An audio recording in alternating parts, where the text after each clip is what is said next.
ರಾಜ್ಯದಲ್ಲಿ ಜೋರಾಗ್ತಾ ಇದೆ RSS fight. Chittapur ಆಯಿತು, ಈಗ ಯಾದಗಿರಿಯ ಸರದಿ. ಯಾದಗಿರಿಯಲ್ಲೂ ಕೂಡ ಆರ್ಎಸ್ಎಸ್ ಪಥಸಂಚಲನಕ್ಕೆ ಬ್ರೇಕ್ ಹಾಕಲಾಗಿದೆ. ಗುರುಮಠಕಲ್ನಲ್ಲಿ ಆರ್ಎಸ್ಎಸ್ ಪಥಸಂಚಲನಕ್ಕೆ ಅನುಮತಿಯನ್ನ ತಿರಸ್ಕಾರ ಮಾಡಲಾಗಿದೆ. ಆರ್ಎಸ್ಎಸ್ ಶತಮಾನೋತ್ಸವ ಹಿನ್ನೆಲೆ ಪಥಸಂಚಲನಕ್ಕೆ ಭಾರೀ ತಯಾರಿಗಳು ಕೂಡ ಆಗಿತ್ತು. ಮಧ್ಯಾಹ್ನ 3 ಗಂಟೆಗೆ ನಡೆಯಬೇಕಿದ್ದಂತಹ ಪಥಸಂಚಲನ ಅನುಮತಿಯನ್ನ ಕೇಳಿ ಅಕ್ಟೋಬರ್ 23ರಂದು ಮನವಿಯನ್ನ ಮಾಡಿಕೊಂಡಿದ್ದು ಆರ್ಎಸ್ಎಸ್ನವರು. ಪಥಸಂಚಲನಕ್ಕೆ ಅನುಮತಿಯನ್ನ ಜಿಲ್ಲಾಧಿಕಾರಿ ನಿರಾಕರಿಸಿದ್ದಾರೆ. 3 ದಿನ ಮೊದಲೇ ಅನುಮತಿಯನ್ನ ಕೇಳಿದ್ದಕ್ಕೆ ಅನುಮತಿಯನ್ನ ನಿರಾಕರಣೆ ಮಾಡಲಾಗಿದೆ.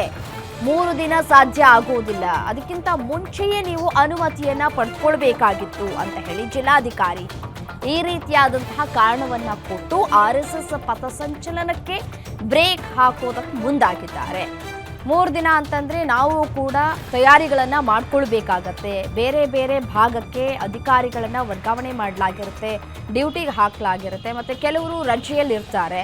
ಸೊ ಅವ್ರಿಗೆಲ್ರಿಗೂ ಕೂಡ ನಾವು ವಾಪಸ್ ಸಡನ್ ಆಗಿ ಬನ್ನಿ ಅಂತ ಕೂಡ ಹೇಳೋದಕ್ಕೂ ಸಾಧ್ಯ ಆಗಲ್ಲ. ಸೊ ಹಾಗಾಗಿ 3 ದಿನ ಮೊದಲೇ ಅನುಮತಿ ಕೇಳದಿದ್ದಕ್ಕೆ ಅನುಮತಿಯನ್ನ ನಿರಾಕರಣೆಯನ್ನ ಮಾಡಲಾಗಿದೆ. ಮುಂಚೆನೆ ಕೇಳಬೇಕಾಗಿತ್ತು, ಸಡನ್ ಆಗಿ ಕೇಳಿದ್ರೆ ಆಗೋದಿಲ್ಲ ತಯಾರಿ ಮಾಡ್ಕೊಳ್ಳೋದಕ್ಕೆ ಅಂತ ಹೇಳಿ ಜಿಲ್ಲಾಧಿಕಾರಿ ಕಾರಣವನ್ನ ಕೊಟ್ಟು ಈಗ ಬ್ರೇಕ್ ಹಾಕುವಂತಹ ಕೆಲಸಕ್ಕೆ ಮುಂದಾಗಿದ್ದಾರೆ.